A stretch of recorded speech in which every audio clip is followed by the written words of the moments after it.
स्वागत है आप लोगों का हमारे YouTube channel Hindi class Mukesh Tiwari में। तो आज हम चर्चा करेंगे अपने इस वीडियो में हाई स्कूल में गोस्वामी तुलसीदास कृत वन पथ के पार्ट 2 को हम लेके आए हैं, यानी कि पद नंबर 3, 4 और 5 की हम चर्चा करेंगे। गोस्वामी तुलसीदास ने वन पथ पर शीर्षक जो है कि अपनी रचना कवितावली के अयोध्या कांड से लिया गया है, जिसमें कि कुल 5 पद हैं। 5 में 2 पदों की चर्चा हम पहले पदों की चर्चा हम आपके पहले और दूसरे पदों की चर्चा पहले वीडियो में कर चुके हैं। आज हम यहाँ पे तीसरे, चौथे और 5वें पदों के बारे में चर्चा करते हैं। तो आइए देखते हैं किस प्रकार गोस्वामी तुलसीदास जी प्रसंग हम सबको ज्ञात है नहीं पिछले वीडियो में, या अभी देख लेते हैं यहाँ पर कि राम लक्ष्मण और सीता जी जब वन को जा रही थी, तो वन को जाते हुए जो ग्राम की बहुएं हैं, ग्राम बधुएं सीता जी से राम के और लक्ष्मण के बारे में पूछते हुए कहती हैं, बार बार सीता जी के सौंदर्य को, राम और लक्ष्मण को सौंदर्य को देख करके ग्राम की बहुएं आकुल हो जाती हैं। कितनी प्यारी मूर्ति है, इनको इनके घर वाले ने कैसे वनवास दे दिया है, आदि बातों का चित्रण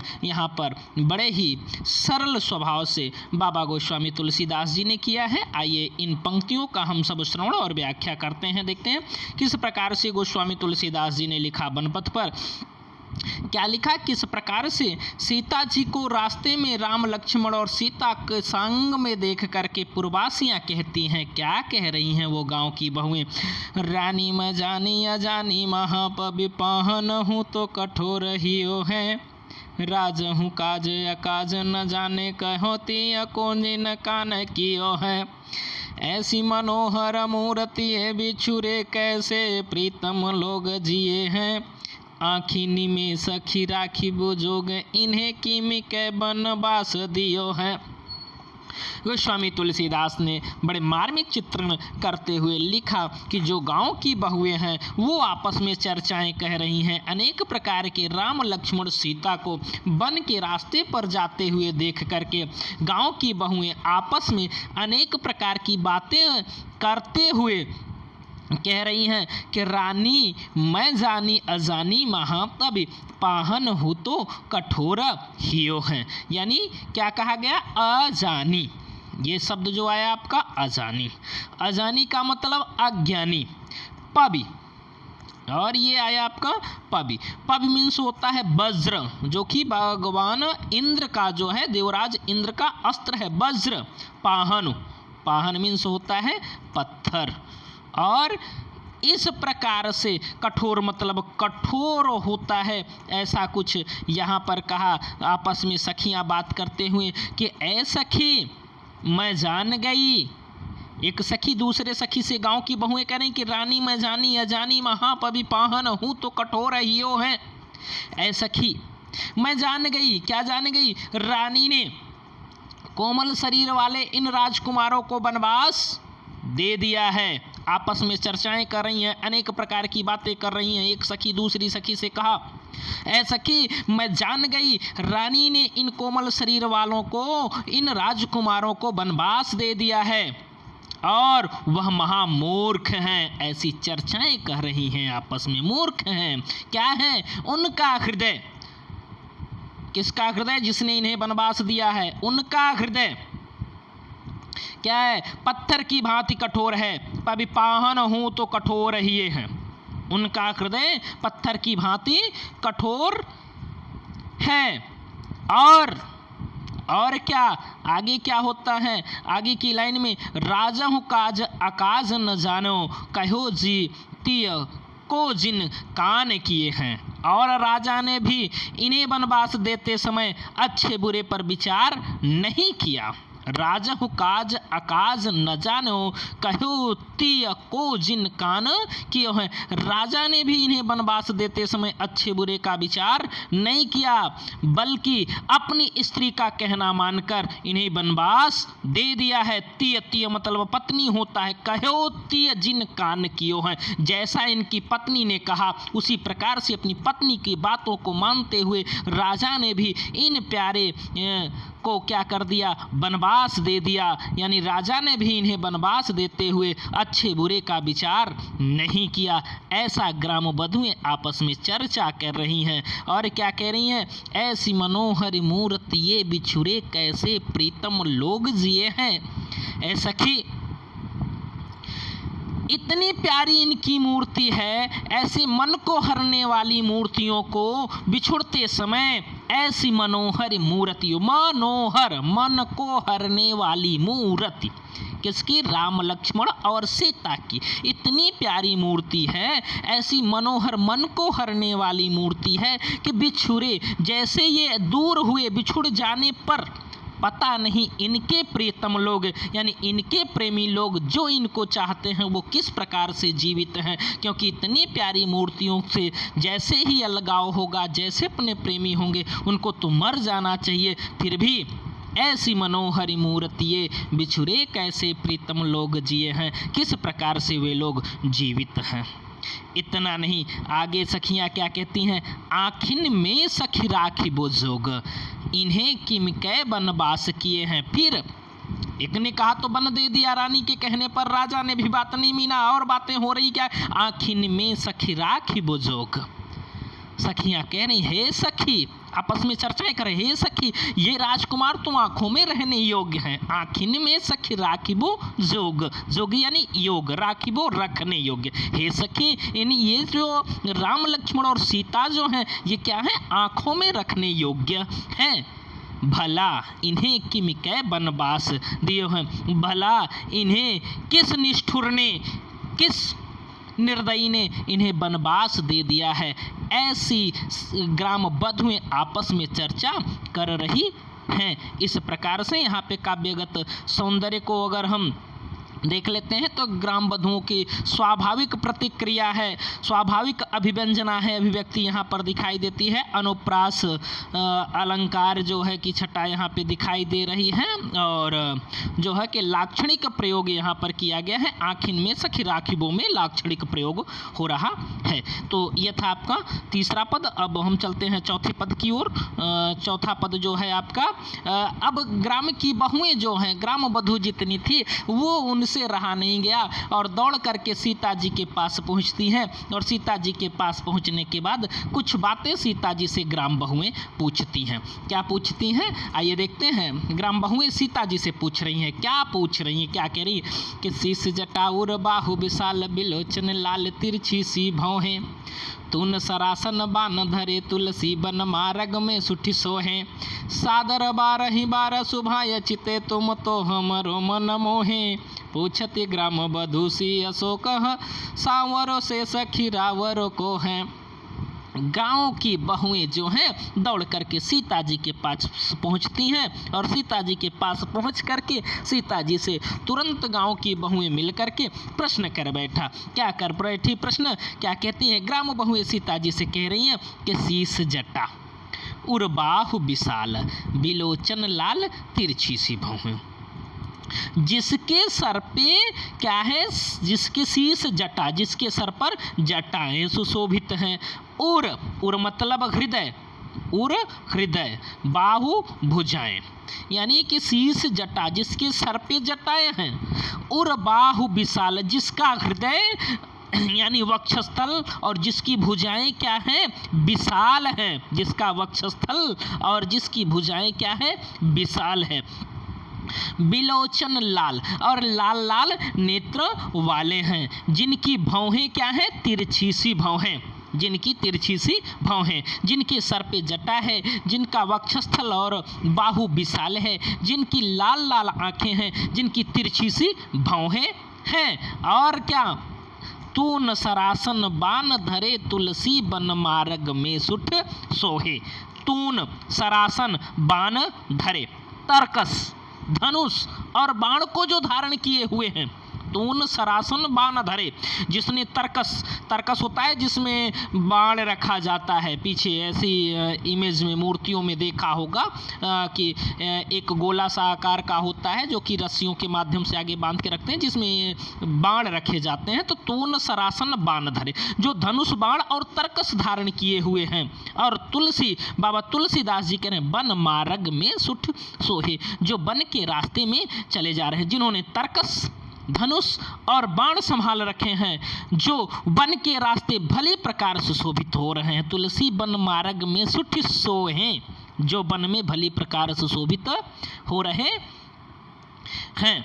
और इतने ही नहीं, क्या कर रहे हैं वो, सादर बारहि बार सुभाय चिते तुम तो हम रोमन मोहे, जो बार बार आदर पूर्वक, सादर बारहि बार सुभाय चिते, चिते मतलब देखना, जो बार बार आदर पूर्वक चाव और प्रेम के साथ तुम्हारी ओर देखते रहते हैं, यानी बार बार घूम करके सीता जी की ओर देख रहे हैं। राम को गांव की बहुएं करें, जो कि बार बार स्वभाव के कारण चाव के साथ, प्रेम के साथ तुम्हारी ओर देखते हैं, तो क्या करते हैं, हमरो मन मोहे, उनकी ये दशा, उनका प्यार से तुम्हारी ओर देखना हमें भी मोहित कर रहा है, जो हमें भी मोहित कर लिया, देखते हुए हमारे मन को मोहित कर रहे हैं, वो हमें भी बड़े प्यारे लग रहे हैं। ऐसा गांव की बहुएं ने सीता जी से कहा। क्या, पूछत ग्राम बधू सियसो, गांव की बहू ने सीता जी से पूछा,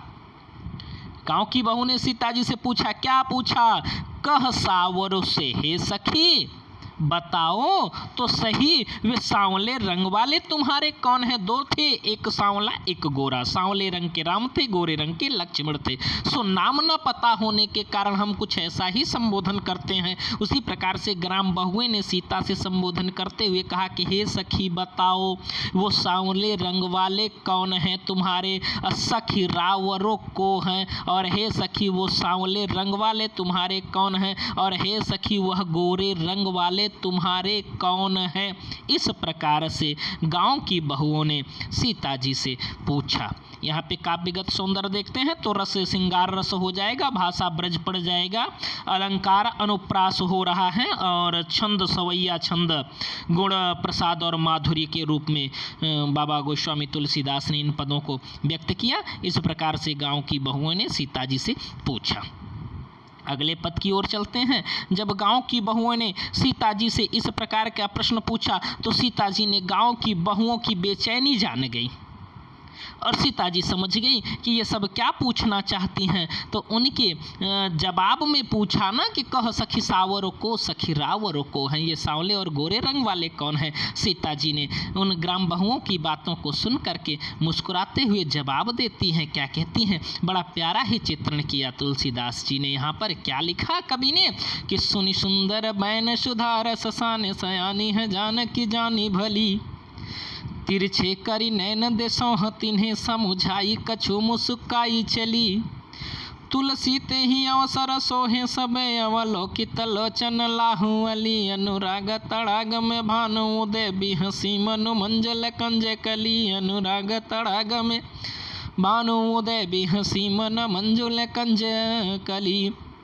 सीता जी ने गांव की बहुओं की बातों को सुना, और गांव की बहुओं की बातों को सुनने के बाद सीता जी प्यार से मुस्कुराते हुए उन ग्राम के बहुओं को जवाब दे रही हैं। कैसे जवाब दे रही हैं, तुलसीदास जी लिखते हैं कि सीता जी ने जब ग्राम की बहुओं की बातों को सुना तो ग्राम की बहुओं की बातों को सुनने के बाद सीता ने राम के विषय में जो भी कुछ पूछा कि वो सांवले रंग वाले पुरुष तुम्हारे कौन लगते हैं, तो ग्राम बहुओं की अमृत से मधुरपूर्ण वचनों को सुनकर के चतुर सीता जी सुन सुंदर बैन सुधारस सयाने, यानी कि ग्राम के बहुओं की अमृत के रस में भीगी हुई बातों को सुनकर के सीता जी क्या कहती हैं, शीस सयानी है जानकी जानी भली। सीता जी क्या है, बुद्धिमान। सयानी, सयानी का मतलब होता है बुद्धिमान, यानी चतुर।